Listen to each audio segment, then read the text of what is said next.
47차 누가복음 17장. 예수께서 제자들에게 말씀하셨다. 세상에는 남을 죄짓게 하는 일이 얼마나 있기 마련이지만 다른 사람을 죄짓게 만드는 그 사람에게는 화가 미칠 것이다. 누구든지 이 보잘것없는 사람들 가운데 하나에게라도 죄짓게 만드는 그 사람은 차라리 자기 목에 맷돌을 달고 스스로 바다에 빠져 죽는 편이 훨씬 나을 것이다. 그러므로 너희는 삼가 정신을 차려라. 네 형제가 죄를 짓거든 그를 책망하고 회개하거든 그를 용서해 주어라.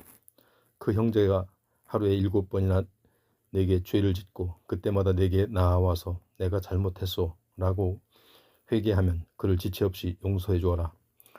사도들이 주께 말했다. 주님, 저희의 믿음을 키워 주소서. 예수께서 말씀하셨다. 너희에게 겨자씨만한 믿음이라도 있다면 이 뽕나무더러 뿌리째 뽑혀 저 바다에 심겨져라 하고 명령해도 그대로 이루어질 것이다. 너희 중에 누군가에게 밭을 갈거나 양을 돌보는 종이 있다고 하자. 그 종이 일하다가 들에서 돌아오면 어서 이리 와서 식탁에 앉아 밥부터 먹어라 하고 챙겨줄 사람이 어디 있느냐.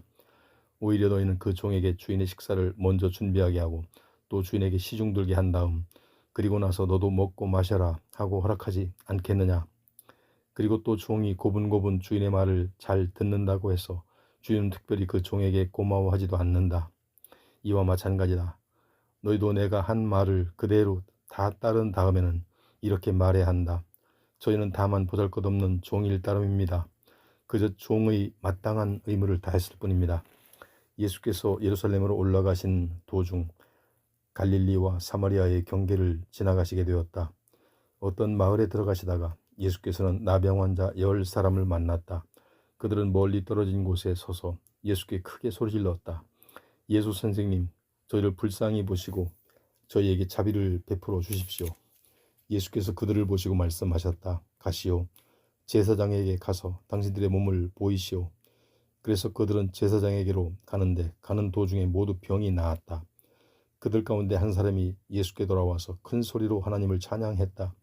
그는 예수의 발 앞에 엎드려 예수께 감사를 드렸다. 그는 사마리아 사람이었다. 예수께서 그에게 물으시기를 10사람이 깨끗하게 낫지 아니하였소? 그런데 나머지 9은 어디 있어?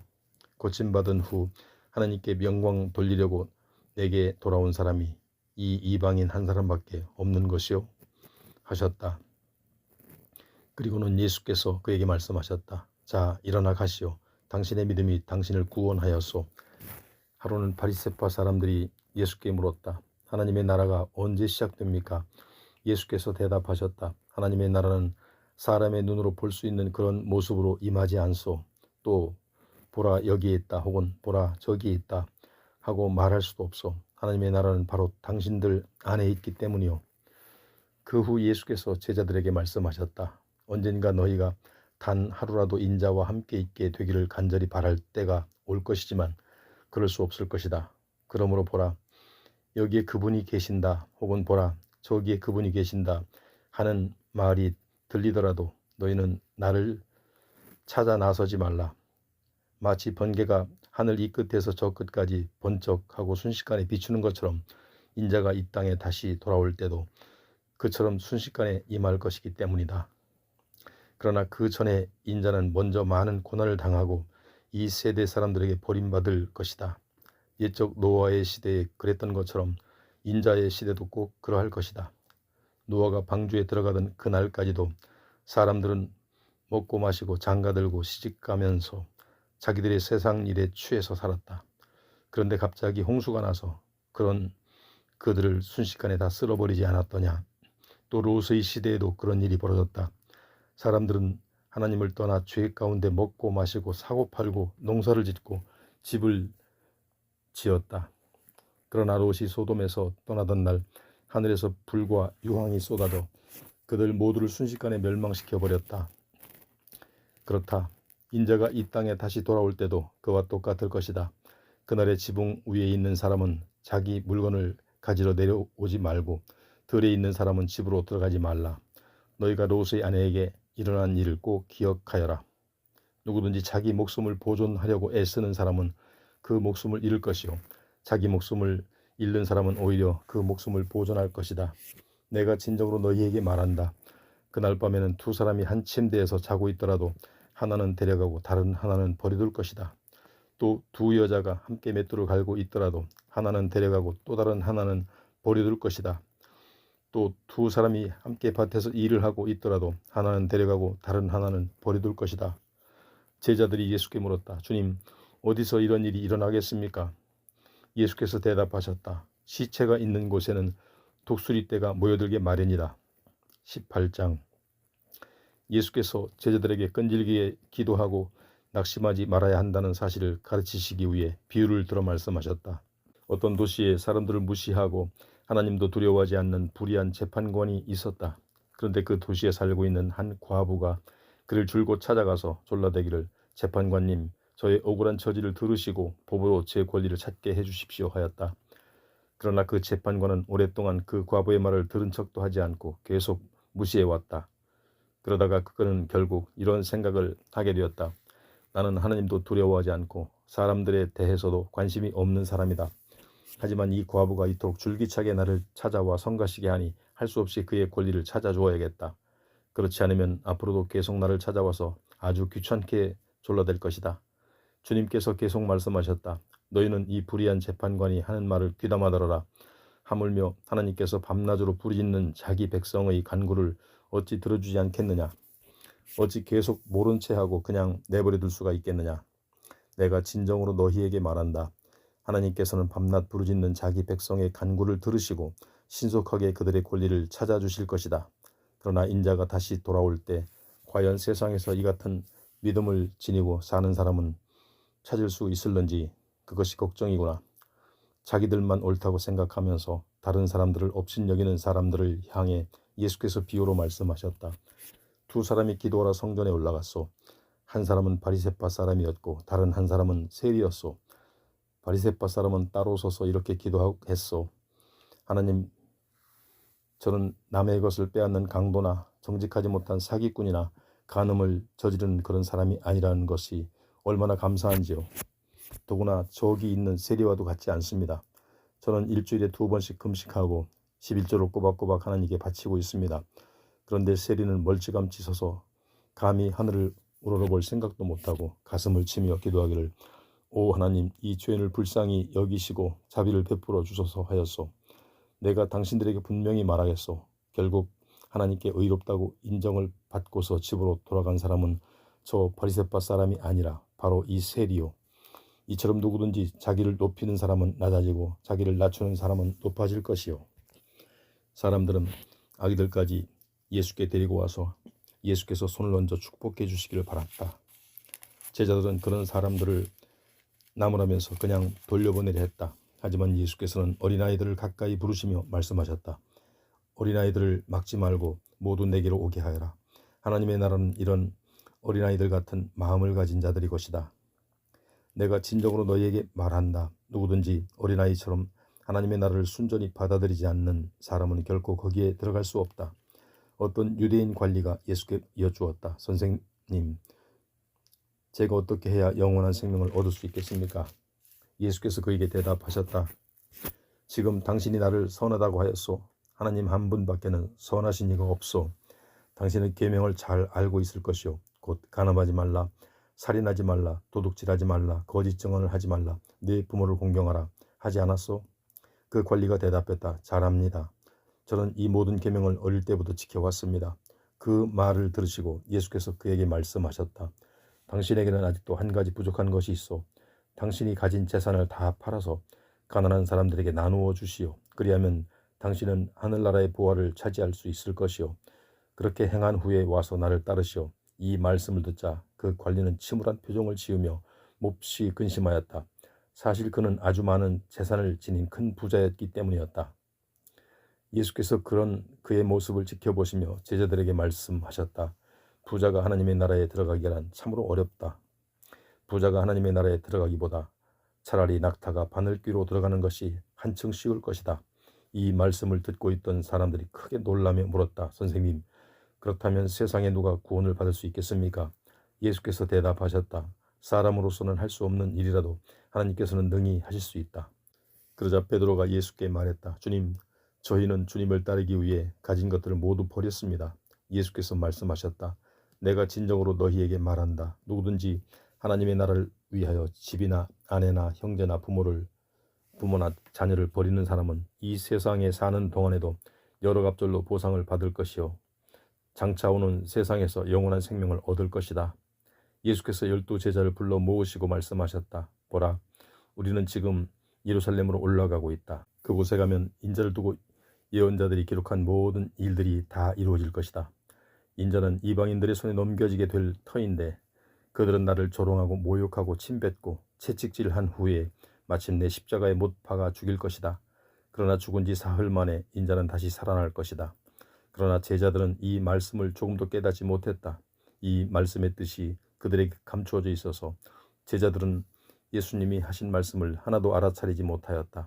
예수께서 여리고 성읍에 가까이 가셨을 때 맹인 한 사람이 길가에 앉아 구걸을 하고 있다가 많은 사람들이 지나가는 소리를 듣고는 무슨 일이 일어났느냐고 물어보았다. 사람들이 말하길 나사렛 예수가 지나가신다 하고 일러주자 그 맹인은 크게 소리를 지르기 시작했다. 다윗의 자손 예수여, 저를 불쌍히 보시고 제게 자비를 베풀어 주십시오. 그러자 앞서가던 사람들이 그 맹인에게 조용히 하라고 꾸짖었다. 그래도 그 맹인은 더욱 큰 소리로 외쳤다. 다윗의 자손이여, 저를 불쌍히 보시고 제게 자비를 베풀어 주십시오. 그때 예수께서 걸음을 멈추시고 말씀하셨다. 그 맹인을 이리로 데려오시오. 사람들이 맹인을 데려오자 예수께서 그에게 물으셨다. 내가 당신에게 무엇을 해주기를 원하시오? 그 맹인이 예수께 대답했다. 주님, 제가 볼 수 있게 되기를 원합니다. 예수께서 그에게 말씀하셨다. 눈을 뜨시오. 당신의 믿음이 당신을 구원하였소. 그러자 그 맹인은 즉시 볼 수 있게 되었고 하나님을 찬양하면서 예수를 따랐다. 이 놀라운 광경을 지켜본 사람들은 모두 하나님을 찬양하며 그분께 영광을 돌렸다. 19장. 예수께서 여리고 성읍에 들어가 거리를 지나가실 때였다. 거기에는 삭개오라 불리는 사람이 있었다. 그는 세리장이었고 큰 부자였다. 삭개오는 예수를 보려고 애썼지만 키가 작은 데다가 사람들에게 떠밀려 예수를 볼 수가 없었다. 그래서 그는 일행을 앞질러 달려가 길가에 있는 뽕나무 위로 올라갔다. 일행이 그곳에 이르자 예수께서 우위를 쳐다보시고 삭개오를 부르셨다. 삭개오여, 어서 내려오시오. 오늘은 내가 당신의 집에서 묵어야 하겠소. 그러자 삭개오는 얼른 내려와서 크게 기뻐하면서 예수를 자기 집으로 모셔드렸다. 이것을 보고서 사람들이 서로 수군거리며 아니, 예수께서 죄인의 집에 묵으시려고 들어가시다니 하고 말했다. 삭개오는 일어서서 주님 앞에 이렇게 말했다. 주님, 제 재산의 절반을 가난한 사람들에게 나누어 주겠습니다. 그리고 만일 제가 남을 속여서 빼앗은 것이 있다면 4배로 갚겠습니다. 예수께서 삭개오에게 말씀하셨다. 오늘 이 집에 구원이 이르렀소. 이제 이 사람도 아브라함의 자손이요. 보시오. 인자는 잃어버린 사람을 찾아 구원하려 이 땅에 왔소. 이어 예수께서 비유를 하나 말씀해 주셨다. 이 비유를 말씀하신 것은 예수께서 예루살렘 가까이 오셨으므로 사람들이 이제 곧 하나님의 나라가 임할 것으로 생각하고 있었기 때문이었다. 예수께서 말씀하셨다. 귀족 출신인 어떤 사람이 왕위를 받아오려고 먼 나라로 떠나게 되었소. 길을 떠나기 직전 그 귀족은 10명의 종을 불러 모은 후 그들 각자에게 한 문화씩을 주면서 말하기를 내가 돌아올 때까지 이것으로 장사를 하여라 하였소. 그러나 그 귀족의 일부 백성들은 그를 미워한 나머지 그 나라로 사절단을 보내어 우리는 이 사람이 우리의 왕이 되는 것을 원하지 않습니다 하고 전하게 했소. 하지만 그 귀족은 결국 왕위를 받아 가지고 자기 나라로 돌아왔소. 그리고 그는 사람을 시켜 자기가 돈을 맡긴 종들을 불러오겠소. 그들 각자가 얼마나 벌었는지 셈에 보기 위해서였소. 첫 번째 종이 와서 말했소. 주인님, 저는 주인님이 맡기신 한 문화로 10문화를 벌었습니다. 주인이 말했소. 참 잘했다, 착한 종아. 네가 작은 일에 충실하였으니 내게 10고을을 다스릴 권한을 주겠다. 두 번째 종이 와서 말했소. 주인님, 저는 주인님이 맡기신 한 문화로 5문화를 벌었습니다. 주인이 말했소. 너도 잘했구나. 너에게는 5고을을 다스릴 권한을 주겠다. 세 번째 종이 와서 말했소. 주인님, 여기 주인이 제게 맡기신 한 문화가 있습니다. 저는 이 돈을 보자기에 잘 쌓아두었습니다. 사실 주인님은 지독하신 분이시라 맡기지도 않은 것을 빼앗아 가지고 심지도 않은 것을 거둬들이시는 분이 아닙니까? 그러자 주인이 크게 노하여 호통을 쳤소. 이 악한 종아, 내가 지독하다고? 좋다. 그러면 네 입에서 뱉은 말대로 지독한 사람이 되어주마. 그러니까 너는 나를 맡기지도 않은 것을 빼앗아가고 심지도 않은 것을 거두들이는 사람으로 알았다는 것이 아니냐? 그렇다면 내가 왜 그 돈을 은행에 맡기지 않았느냐?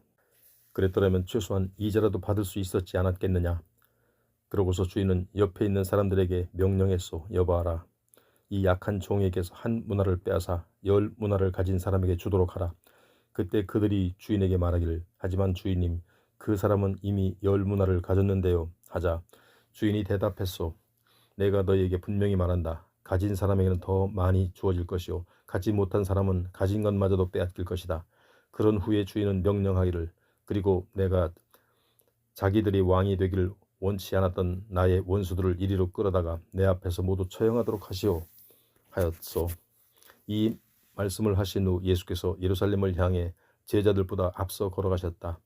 올리브산의 기슭에 있는 벳바게와 베다니에 이르자 예수께서 두 사람의 제자를 먼저 보내시며 그들에게 말씀하셨다. 눈앞에 보이는 저 마을로 들어가면 아직 아무도 탄 적이 없는 어린 나귀 한 마리가 길가에 매어 있을 테니 너희는 고삐를 풀어서 그 어린 나귀를 이리로 끌고 오너라. 혹시라도 누가 나귀 고삐를 왜 푸는 것이오? 하고 묻거든 주님께서 잠시 쓰시겠답니다 하고 대답하여라. 제자들이 마을에 들어서 가서 보니 과연 예수께서 말씀하신 대로 어린 나귀가 한 마리 매어 있었다. 그래서 고삐를 풀고 있는데 주인이 와서 물었다. 왜 우리 나귀를 풀고 있는 거요? 제자들이 대답했다. 주님께서 잠시 쓰시겠답니다. 그러고서 제자들은 어린 나귀를 예수께로 끌고 와서 자기들의 겉옷을 나귀 등에 얹은 다음 예수를 그 위에 타시게 했다. 예수께서 나귀를 타고 길을 가시자 사람들이 서로 자신들의 겉옷을 길 위에 폈다. 예수께서 올리브산의 내리막길에 이르렀을 때 지금껏 예수께서 행하신 여러 기적들을 목격해온 수많은 사람들이 크게 기뻐하며 큰 소리로 하나님을 찬양했다. 복되도다. 주님의 이름으로 오시는 왕이시여. 하늘에는 평화, 지극히 높은 곳에는 영광. 그런데 이런 광경을 보고 무리 가운데 섞여있던 몇몇 바리새파 사람들이 투덜대며 예수께 말했다. 선생님, 당신의 제자들을 꾸짖어 잠잠케 하십시오. 그러나 예수께서 그들에게 말씀하셨다. 만일 저들이 잠잠하면 길가에 돌들이 소리칠 것이요. 행렬이 예루살렘 가까이에 이르렀을 때 예수께서 예루살렘 도성을 바라보며 오셨다. 그리고 예루살렘을 향해 이렇게 말씀하셨다. 오늘 너도 내게 평화를 가져다주는 일이 무엇인지 알았더라면 얼마나 좋았을까. 하지만 지금 내 눈에는 그 일이 감추어져 있어 보지 못하는구나. 장차 심판의 날이 내게 닥칠 터인데 그때에 내 원수들이 진을 치고 너를 사방에서 조여들면서 너와 내 자녀들을 멸망시킬 것이다. 그때에 내 원수들은 너를 철저히 파괴하여 돌 하나도 다른 돌 위에 얹혀 있지 못하게 할 것이다. 그것은 하나님께서 너를 찾아오신 때를 내가 알아차리지 못했기 때문이다. 예루살렘에 입성하신 예수께서는 성전에 들어가셨다.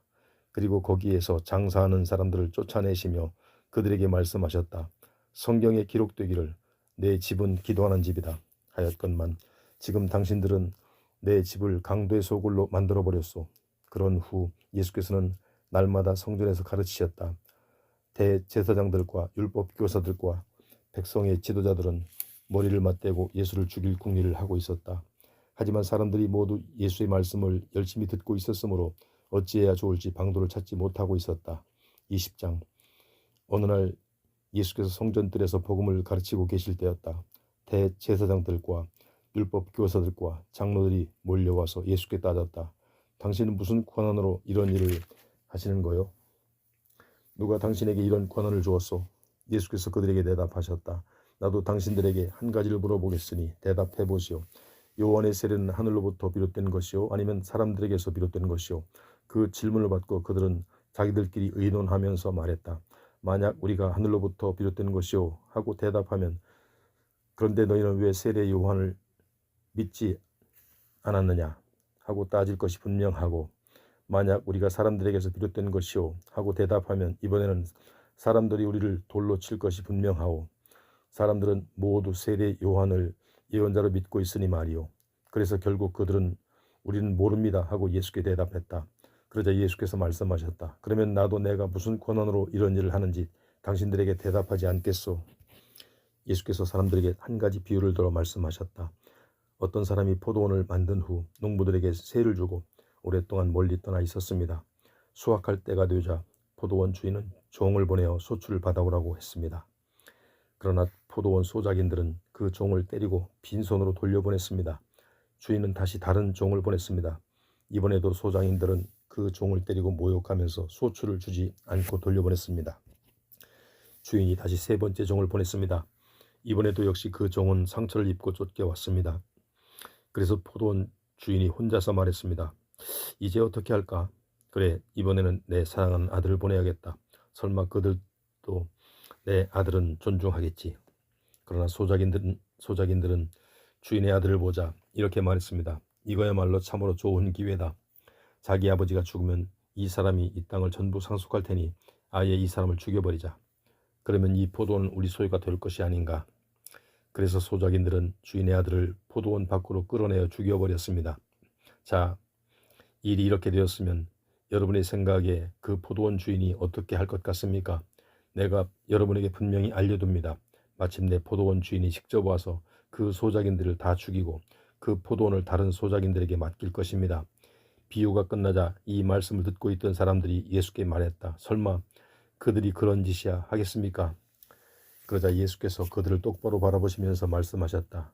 그렇다면 성경에 기록된 대로 집 짓는 사람들이 쓸모없다고 버린 돌이 모퉁이를 받치는 머릿돌이 되었다라는 말이 무슨 뜻입니까? 누구든지 그 돌 위에 떨어지는 사람마다 깨어질 것이고 그 돌이 누구 위에 떨어지든 그 사람은 가루가 될 것입니다. 대제사장들과 율법 교사들은 예수께서 말씀하신 이 비유를 듣고 그것이 자기들을 빗대어 한 말씀인 줄 알았다. 그래서 당장이라도 예수를 체포하고 싶었지만 사람들의 시선이 두려워 어찌하지 못했다. 그리하여 대제사장들과 율법 교사들은 예수를 주의 깊게 감시하면서 기회를 엿보아 예수를 로마 총독에게 고발할 구실을 찾으려고 첩자들을 보내어 그들로 하여금 의로운 사람인 체하게 하면서 예수께 접근하게 했다.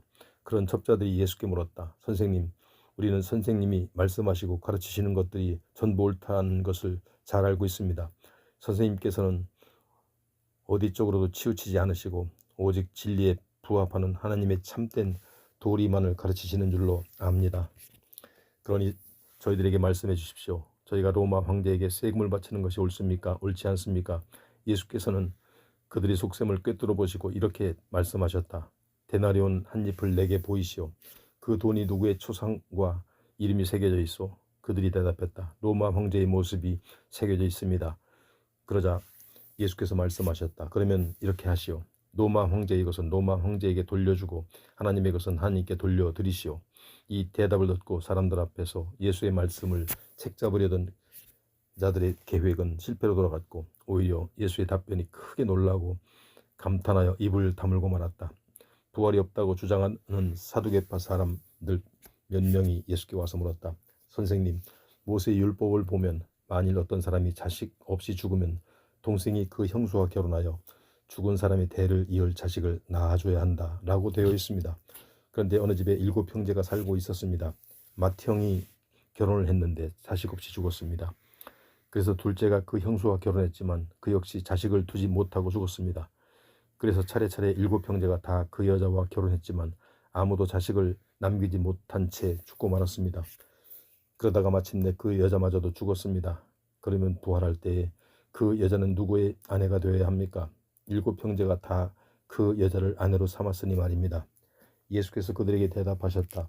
이 세상 사람들은 시집도 가고 장가도 가오. 그러나 죽었다가 다시 살아나 하늘나라에 들어갈 자격을 얻은 사람들은 시집도 가지 않고 장가도 가지 않소. 그들은 천사들과 같아져서 더 이상 죽음을 경험하지도 않소.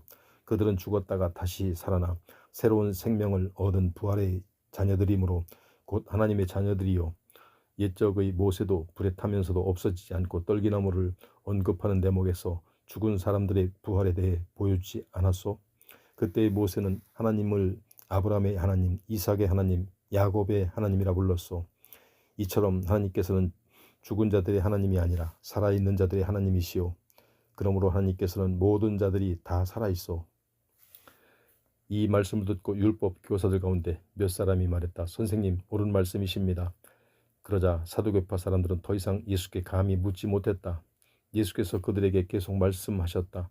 당신들은 어찌하여 그리스도를 다윗의 자손이라고 하는 것이요. 다윗 자신이 친히 쓴 시편을 보면 주님께서 내 주께 이르신 말씀이라. 내가 내 원수들을 내 발 아래 굴복시킬 때까지 너는 여기 내 오른쪽에 앉아 있으라 하였소. 자, 보시오.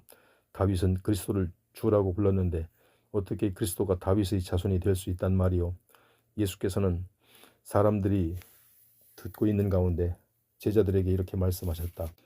너희는 율법 교사들을 조심하여라. 그들은 긴 옷을 입고 다니기를 좋아하고 거리에서 사람들에게 인사받기를 즐기며 회당과 잔치집에서는 윗자리만 앉으려 한다. 그들은 과부들의 재산을 가로채 삼키면서 사람들에게 거룩하게 보이려고 큰 소리로 길게 기도한다.